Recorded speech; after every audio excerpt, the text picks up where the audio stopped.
Welcome, friends. Thank you very much. Welcome, everybody in here, out there, all around the world to The Late Show. I'm your host, Stephen Colbert. What do we got? Oh, I know. First of all, happy Earth Day to all who celebrate. I do. I celebrate Earth Day. I grew up on Earth.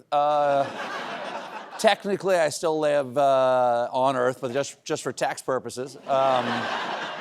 Half the year I live on a moon base with Conan O'Brien. That's why he's so tall. This year, there's some positive Earth news out there, which is nice. Recent studies have found that rainforests can recover from deforestation in mere decades, which I'm told is not news to anyone who's ever gotten a Brazilian. Speaking of Brazil, Iran.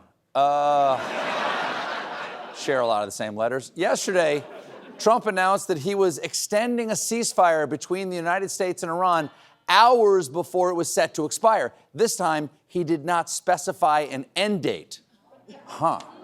You know what? I'm beginning to think this war might not be over by Memorial Day. Which reminds me, hold on one second. Okay. Let me just sign this box here. FedEx to ABC, care of Jim E. Kimmel, Hollywood. Enjoy, buddy. Coming to you. Can we get this in the mail? Get that in the mail? There we go.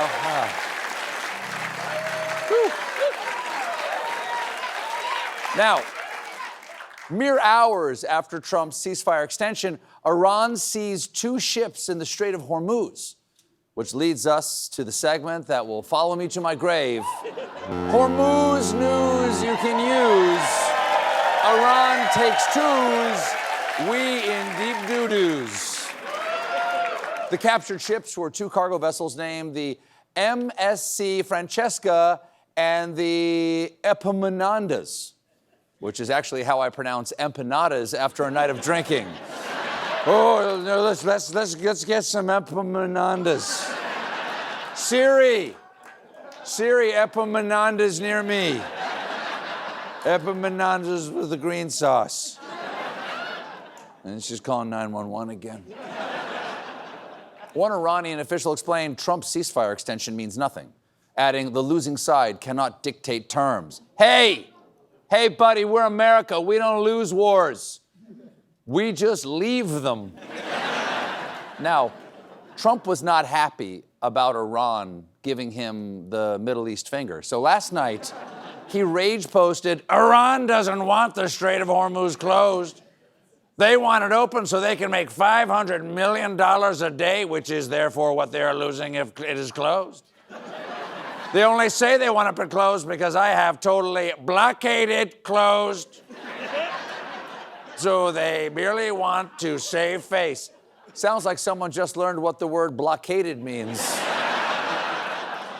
He continued, Iran, a country, wants to save face, thing over your skull, which is why they're being stupid, dumb, but they will soon be filled with regret. I don't know that one. No, you know that. With no clear exit for the U.S., it's no surprise that, according to several U.S. officials, the president wants out of the increasingly unpopular war. In fact, 2/3 of Americans disapprove of Trump's handling of the war with Iran, according to a new NBC News Decision Desk poll powered by SurveyMonkey. And I'm being told we have footage of that survey in progress. Guys, does good work. He does very good work. By the way, I hear SurveyMonkey has an on-again, off-again thing with MailChimp. In response to his sinking poll numbers, today Trump posted a New York Times article praising The Apprentice's ratings from April of 2004. Always a tip-off that life isn't going great for you when you start to brag about something from 22 years ago. You kids think Dad's a loser. Well, I'll have you know that back in high school, I once won 2 free tickets to see the Spin Doctors in Anaheim at the Grove. This conflict needs to end soon, please, because reportedly, the world's top condom maker is set to raise prices due to the Iran war. Forget the Strait of Hormuz, now this war has come to Pound Town. The brand in question is called Carex. I know Durex. Carex sounds like the knockoff condoms you found at the dollar store. The guy says they're the same. By the way, are you allergic to vinyl siding?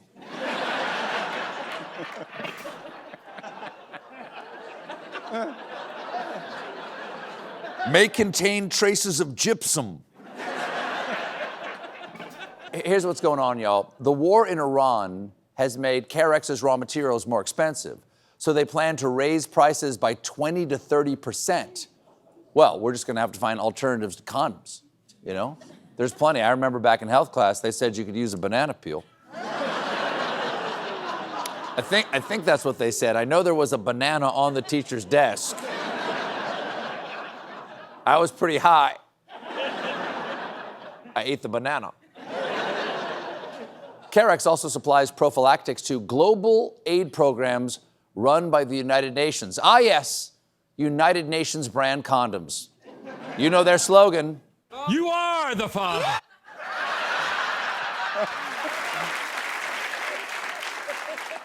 Speaking of condoms, several Finnish Air Force pilots were disciplined for drawing male genitalia in the sky using their flight patterns. Let's take a look.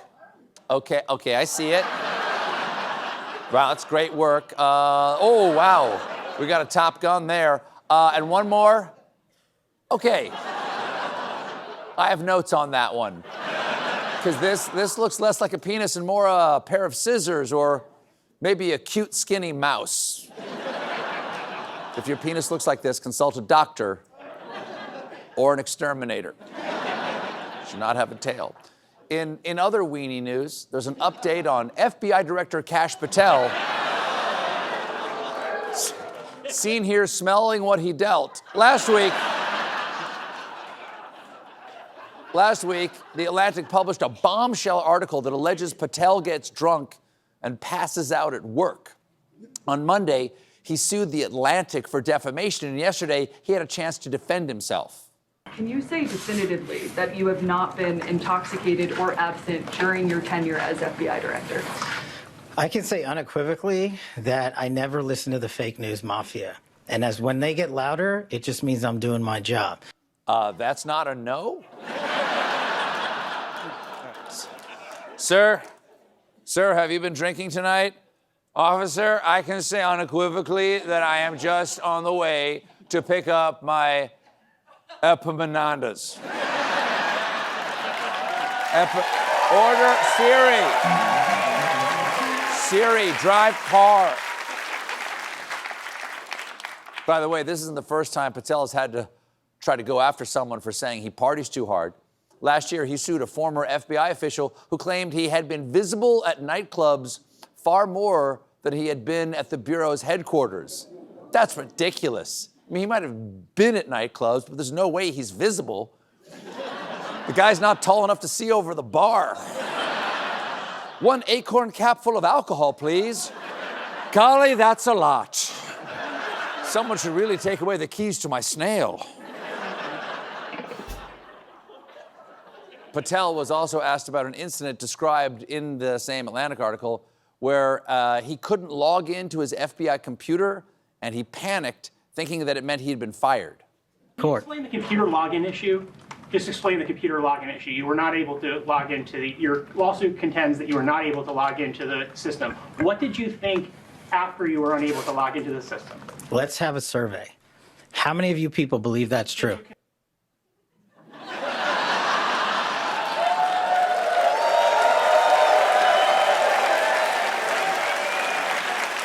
Sorry. Go on. I've answered your question. It's simply as follows. I was never locked out of my systems. Anybody who says your lawsuit says the opposite. Your lawsuit contends. Anyone that says the opposite is lying. Thank you. Okay. So Kash says that anyone who says that Kash was locked out of Kash's FBI computer is lying. But the reporter points out that in Kash's own lawsuit, Kash says Kash was locked out of Kash's FBI computer. So Kash is lying that the reporter is lying about Kash, which means, hold on, he has to leave the grain with the fox before he can go get drunk with the chicken. We got a great show for you tonight. My guests are Pete Buttigieg and Andy Serkis. But when we come back, your chance to own a part of late show history.